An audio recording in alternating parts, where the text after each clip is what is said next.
That beat is hard.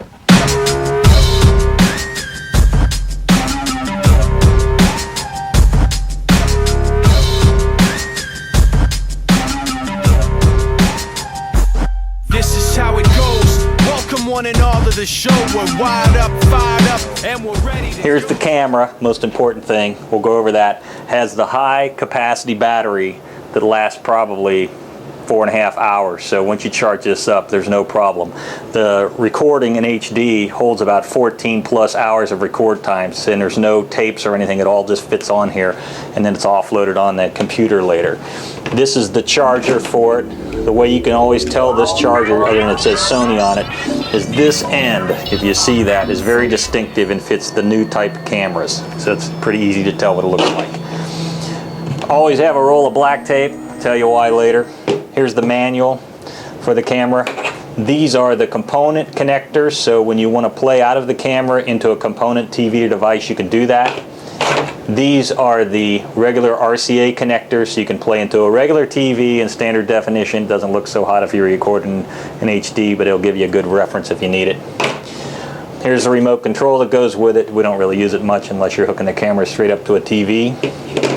And here's the zoom microphone. It's an optional accessory that goes on top of the camera, which we'll go over that a little later. In here we have two different types of lenses. This is a teleconverter lens, and you have to take this cap off to see, but it'll say on it what it is, that it's a teleconversion lens for using for longer shots. We also have a wide angle lens, so this is how you tell which one's which. Most importantly, again, don't lose the caps or the covers or get your fingers on these lenses. It's very bad for them. And always keep the parts and things back in the case when they're not in use. This is the Bluetooth wireless setup. It has a strap for putting it on your arm or attaching it to something, and a little case to cover the Bluetooth transmitter device. It has two earphones, one for the camera so you can hear the things at the camera end, and one for the transmitter end, and we'll go over that more later, but it's very handy. This is the receiving device that goes on top of the camera, and there's different settings for that. We'll go over those when we go over the Bluetooth device, but that's the receiver. And this is the transmitter device that can be put just about anywhere, worn on a person, or used it for getting remote audio with a range of about 200 or so feet. And has a battery life, if you use these ultimate lithium batteries, which are the best ones I've ever found, has about an 1.5 hour battery life on it at most. So you know, really long shoot, you might have to change this. This is the larger of the two tripods. There's two remote controlled tripods that work with this camera. This is the larger of them. This is the VCT 80AV. It's a little taller, a little heavier duty, a little steadier, and we'll go over all the functions of that later on. And this, lastly, is an HDI cable that fits a mini HDMI that will connect on this camera and be able to play to an HDMI TV, like a 16:9 or a flat screen TV, so you could play directly out of a camera with this and get the highest definition if you're shooting in HD. So now we'll go over how to set the camera up and get it to go.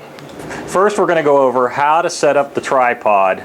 Because these are consumer devices, you have to take a little extra care with these things. First thing you do is you get the tripod out of the case, and to extend the legs, each one has two releases on it. So this is the part that's most susceptible to break. So you release these carefully on all of them. So there's two lengths to extend out. You make sure the legs are fully extended, and then carefully lock them into place. So you don't need to do this sitting on the ground. You do this holding it in the air, just like this. Now open the tripod up fully like this, and again, shouldn't have to force anything of doing any of these steps. Now we'll put the tripod down on the ground, and unlike commercial grade tripods, this does not have really a auto leveling device or anything. So if you're in terrain that's not really flat, you might have to make an adjustment, a careful adjustment with the legs to get it. It does have a level in here in the tripod. This green bubble in here will tell you when the tripod's level, which means the camera head will be level, which is what you want to try to get as close to that. When the bubble's in the center, it'll tell you that it's level. I'm going to show you how to put the camera onto the tripod And again, this is the thing that you want to do very carefully. First, you make sure that the base plate that comes with the tripod, usually it's already on the camera because we keep it in the bag, we don't move these around much. You don't put a screwdriver in here, you hand tighten it and put it on here as straight as you can, but usually a good hand tighten job. Just check to make sure it's secure before you put it up on the tripod. So here we go. We take this latch and we move it halfway so that this is flat this way, so it's open to a 90-degree position. You have to hold it with your thumb because it's spring-loaded. Then you put the camera in head first like this. It slides in under the plate and it goes into position, and then you release this tab. It must come back to here and give it just a little wiggle and make sure that the thing is in position. And at the same time, you want to just make sure you never over tighten any of these knobs on here. They should only be hand tight. This cable is kept in a little holding area in here. It's just you pull it out gently, and here's a very important part you want to remember. This is probably the weakest part of these consumer grade cameras, are the connectors that connect to them. So you never want to hit them or push them or force them or anything. You want to pay attention. There's a round and a flat side, and this control head is attached into the camera here in the front. You slide this little door open, and the top control, you can see it's round and flat. It matches this, and you carefully get it going the right way and put it in there without forcing it, and now that's connected to the camera. Now the way we check that to make sure that it's operational and you have it connected properly is all you have to do to turn the camera on is open the door, and everything turns on and it's ready to go. Now to check that it's in operation, the power record button light comes on here, and you can check it by just working the zoom in and out, and now you know you've got a good connection and the thing goes. The thing that this does is this controls the telephoto, the zoom, automatically on the camera. It has two different speeds. This is the regular speed, and there's a switch on the side here that says slow zoom, and if you turn that on, if you turn it on by accident, you're going to wonder why the zoom doesn't go in and out very fast. But if you're in a situation where you just want to zoom slowly when you're pushing on the switch, that does it slow. If you want it in full speed mode, you put it on off for slow zoom, and you'll have full speed zoom. In addition, this has the record on off, so this red button here, when you press it, it triggers the recording on, and when you press it again, it triggers the recording off. And it also, you can turn the power on and off with this. There's a photo button, we don't really use that, but you can also just turn the camera off at any time by just closing the door, and everything will turn itself back off. This knob that's down here releases the tension, and there's a crank over on this side that lets you adjust the height of the camera. So if this isn't adequate or the leg height isn't right, you have to go over a wall or something taller, or if you're taller like me and you want the lens display or this LCD display closer up at your height, you release this so it's loose, then you can crank this thing up to the height you need, which I like it a little taller. You can make it a little more rickety. Then you wind it in, but don't over tighten it, because again, these are all plastic components, and it should stay up there at that height. So that adjusts the height.